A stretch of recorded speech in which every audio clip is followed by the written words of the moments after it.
दोस्तों मैं हूं डॉक्टर ब्रजेश और आज 29 October is the world stroke day and to spread the awareness for the stroke this is the perfect day. Yes right.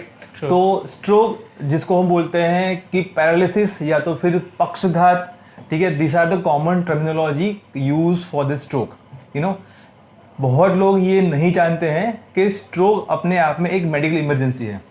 Emergency मतलब कि अगर उसको ठीक टाइम पे ट्रीट नहीं किया गया तो वो जानलेवा भी हो सकता है, और कई लोगों को इस बारे में पता ही नहीं होता है। उनको ये है कि सिर्फ हाथ पैर खोटा हो गया है या काम कर नहीं रहा है, बस इतना ही है। पर ये इतना ऐसा नहीं होता है, because we see patients in emergency in ICU dies because of the strokes. True. तो अगर ब्रेन स्ट्रोक अगर बहुत बड़ी मात्रा में है तो हो सकता है कि आदमी की जान भी जा सकती है। और ये इतना ही सही है कि अगर आप टाइम पर पेशेंट को अगर हॉस्पिटल में लेके जाते हो और उसको स्ट्रोक है और उसका ट्रीटमेंट अगर आप टाइम पे करा देते हो तो आपकी जान भी बच सकती है, साथ में जितना पैरालिसिस का जो हमला होता है, अटैक होता है, उसको भी आप कम कर सकते हो। तो this is the basic awareness that should be spread all over the community. This is the basic celebrations of the World Stroke Day.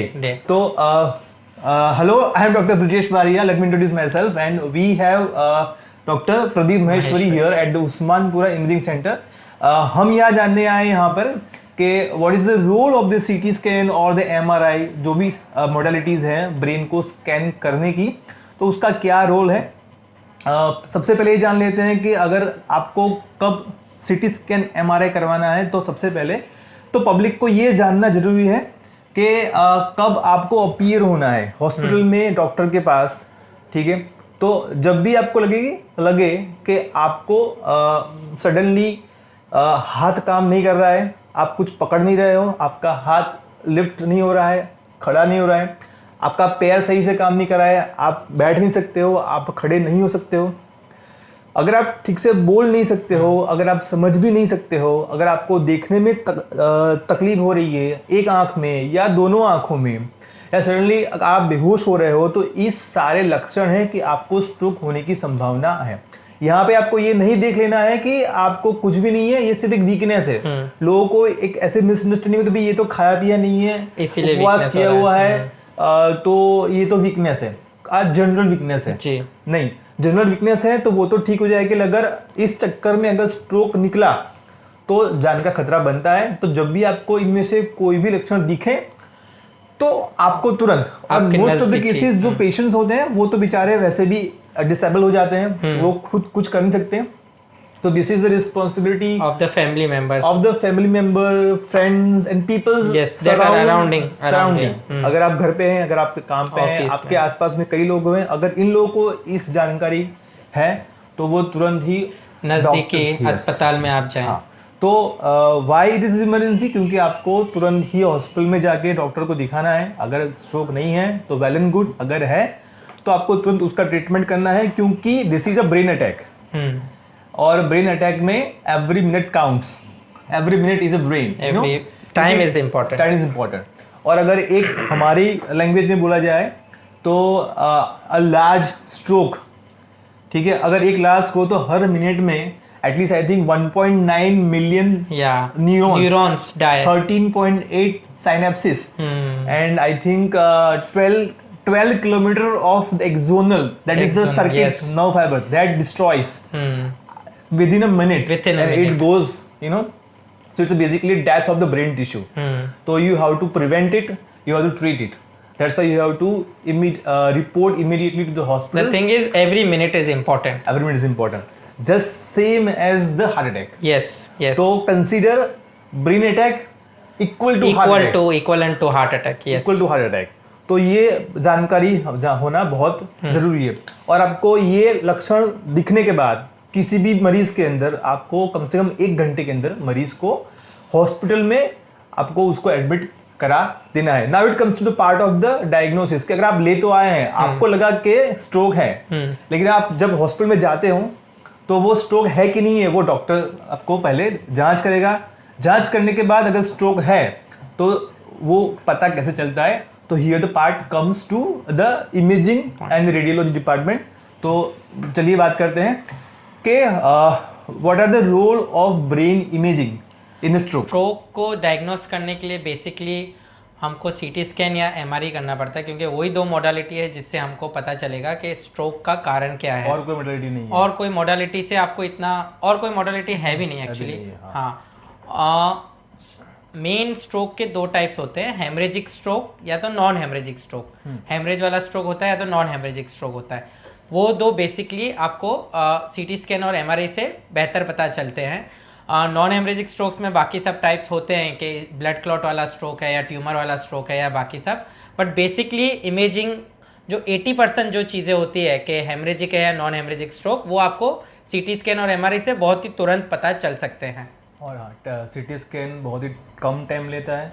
हाँ, सीटी स्कैन के एडवांटेजेस ये हैं, सीटी स्कैन के एडवांटेज और एमआरआई, एक तो CT scan is available at many places, आपको बहुत सारी जगहों पे अवेलेबल है। आपकी बहुत ही शॉर्टर ड्यूरेशन में सीटी स्कैन हो जाता है, 1 मिनट विथ इन सेकेंड्स और with in a single minute आपका पूरा सीटी स्कैन हो जाएगा। हेमरेजिक स्ट्रोक जो मोस्टली क्लिनिशियंस को चाहिए कि हेमरेजिक स्ट्रोक है या नॉन हेमरेजिक स्ट्रोक है, वो आपको सीटी स्कैन से बेहतर पता चलता है एमआरआई के मुकाबले।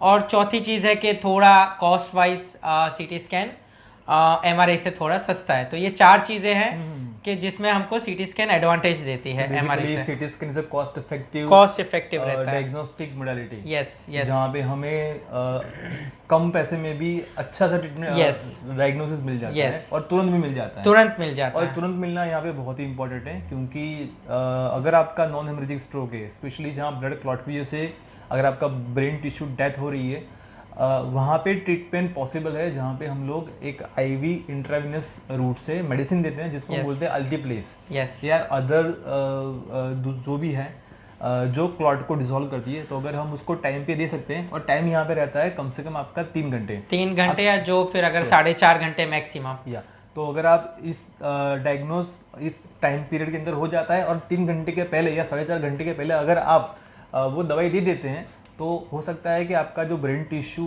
का डेथ है वो आप प्रिवेंट कर सकते हो या उसको कम कर सकते हो।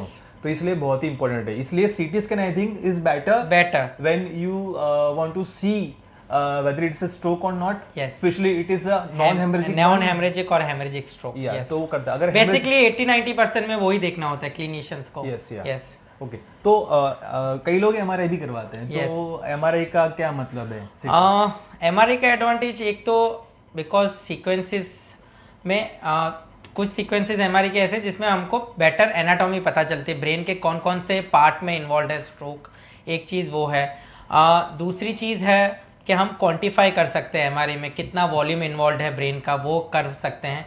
तीसरी चीज़ है कौन से वेसल्स ब्लॉक्ड है, वो हमको एमआरआई में बहुत ही शॉर्ट ड्यूरेशन में पता चल जाता है, क्योंकि काफ़ी पेशेंट्स में जो किडनी इम्पेयर्ड होती है या जो डायलिसिस पे होते हैं, उसमें हम सीटी स्कैन के द्वारा कॉन्ट्रास्ट नहीं दे सकते वेसल्स की जानकारी के लिए, वो एमआरआई में हम पता कर सकते हैं। और चौथी एक चीज़ वैसा है कि सीटी स्कैन में स्ट्रोक काफ़ी बार 12 घंटे या 24 घंटे के बाद आता है। एमआरआई में वही 30 मिनट्स के अंदर पता चल जाता है, जो गोल्डन पीरियड बोलते हैं। तो गोल्डन पीरियड के अंदर भी अगर हमको पता करना है कि ये पेशेंट गोल्डन पीरियड के अंदर है, तो वो भी चीज़ हम एमआरआई में बेटर पता चल सकता है। मैंने देखा है कई लोग एमआरआई एंजियोग्राफी भी करवाते हैं। यस। तो what is the role of MRI angiography in stroke patients? MRI angiography में हम जनरली जो क्रेनियल वेसल्स बोलते हैं, ब्रेन में जो ब्लड सप्लाई करते हैं, उसका इमेजिंग करते हैं। तो अगर इस्चेमिक स्ट्रोक है जिसमें आपका ब्लड क्लॉट हो गया हो, तो उसमें हमको पता चल जाता है कि ये वेसल्स ब्लॉक है और इसके कारण आपको पैरालिसिस का स्ट्रोक हुआ है। तो वो चीज़ एमआरआई में बेटर पता चलती है। और I think MRI is a better modality when you want to see the soft tissue structures in the brain inside too. Yes. Well, better anatomically it is better than CT scan. Okay, तो इस तरह से।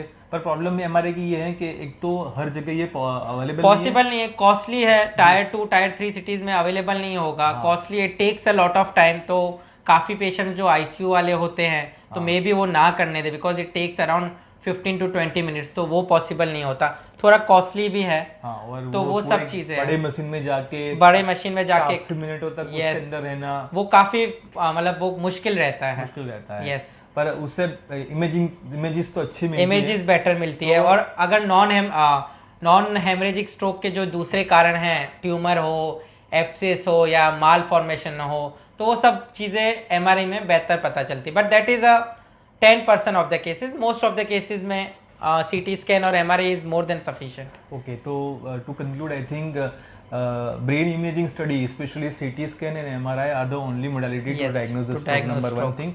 Number two thing, after you appear in the emergency room, मतलब एक बार आप दाखिल होने के बाद कम से कम 20 या 25 मिनट के अंदर आपको CT स्कैन या MRI कर लेना चाहिए। तभी आप गोल्डन पीरियड का फायदा उठा सकते हैं। गोल्डन पीरियड हम यहाँ इसलिए बोलते हैं क्योंकि अगर आपका ब्लड क्लॉट की वजह से स्ट्रोक आया हुआ है तो उसको ट्रीट करने के लिए हमारे पास 3 या 4.5 घंटे तक का टाइम होता है, जहाँ पर हम ऐसी दवाई देके उसको डिसॉल्व कर सकते हैं। ठीक है, अगर वो हेमरेज वाला है तो उसमें ऐसी कोई इमरजेंसी नहीं होती है, लेकिन ये तभी पता चलता है जब आप सीटी स्कैन या एमआरआई कराएंगे। ठीक है, और यहाँ पे सीटी स्कैन डायग्नोस करने के लिए सबसे अच्छा तरीका है पहली बार। कुछ फायदे हैं एमआरआई के, लेकिन पहली बार डायग्नोस करने के लिए CT scan is enough cost effective, available and timing. Okay, thank you. Thank you.